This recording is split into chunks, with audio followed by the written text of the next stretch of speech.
Preposition per, a, and con. Para sa akin. Sa Italian, per me. Per me. Para sa iyo. Per te. Per te.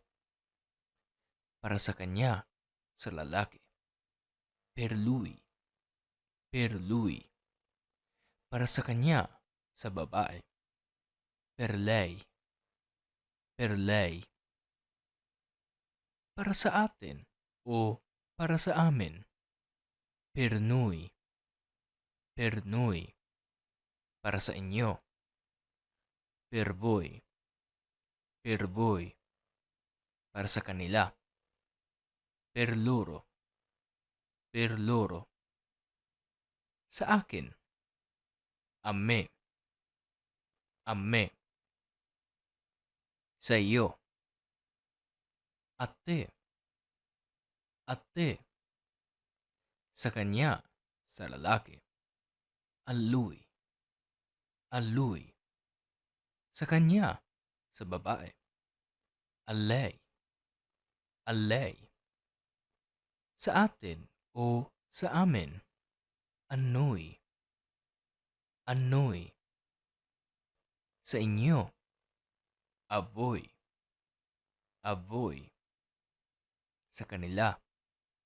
A loro. A loro. Kasama ko. Con me. Con me. Kasama ka. Con te. Con te. Kasama siya sa lalaki. Con lui. Con lui. Kasama siya sa babae. Con lei.